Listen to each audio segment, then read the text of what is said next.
నాకు తెలిసి నాకు డౌట్ ఉన్నది ఏంటంటే ఒకటి నార్త్ అని నాకు డౌట్ ఉన్నది.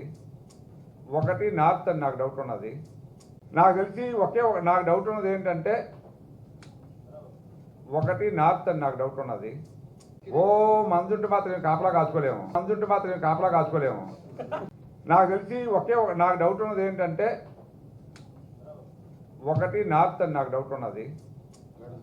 తర్వాత తప్పేం లేదు, నేను మామూలు జనరల్గా నేను చెప్పింది మరి ఆబ్జెక్ట్ కాదు అనుకున్నా.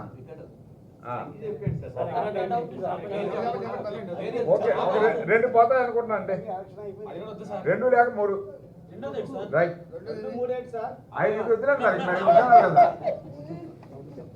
మళ్ళీ నన్ను చేస్తారు. 110 నుంచి 120 నా అంచనా. రేపు ప్రభుత్వాన్ని ఏర్పాటు చేస్తామండి, చాలండి మాకు అది. ఓ మందుంటే మాత్రం కాపలా కాచుకోలేము.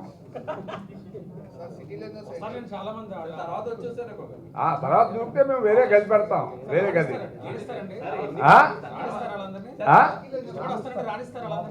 సార్ చెప్పాం కదా, వేరే గది పెట్టి తాళం వేస్తాం వాళ్ళకి. మా దాంట్లో కలిస్తే మళ్ళీ ఏర్పాటు చేస్తారు. అది నాకు తెలిసి నాకు డౌట్ ఉన్నది ఏంటంటే ఒకటి నార్త్ అని నాకు డౌట్ ఉన్నది. తర్వాత తప్పేం లేదు, నేను మామూలు జనరల్గా నేను చెప్పింది మరి ఆబ్జెక్ట్ కాదు అనుకున్నా. ఓకే, 2 పోతాయి అనుకుంటున్నా. అంటే 2 లేక 3 రైట్ 5 వద్దులేదు కదా, మళ్ళీ నన్ను చేస్తారు. అదే కదా చెప్పేది. అందుకని నేను ఏమన్నా అంటే ప్రజలు ఏదో అనుకుంటున్నా 9 మేము ఇచ్చేసాం పథకాలు, వీళ్ళందరూ హ్యాపీగా ఉన్నారంటే చంద్రబాబు నాయుడు గారు ఎలక్షన్ 3 రోజులు ముందుందనగానే పసుపు కుంకం కింద 15,000 20,000 వాళ్ళ అకౌంట్లు వేశారు ఆడవాళ్ళు.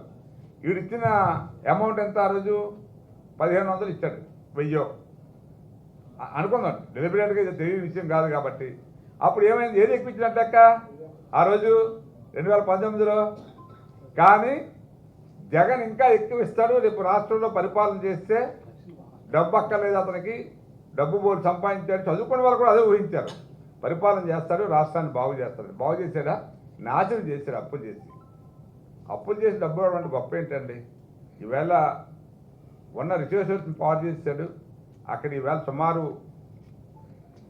10,000, 12,000, 15,000 కోట్ల దాకా మధ్యలో ఉండిపోయి మామూలు బిల్డింగ్స్, రోడ్స్ ఇవన్నీ కట్టేసి అవి కంప్లీట్ చేసినా ప్రజలకు పోనీ చెప్పచ్చు కదా, దేనికి దాన్ని వాడుకోవచ్చు కదా.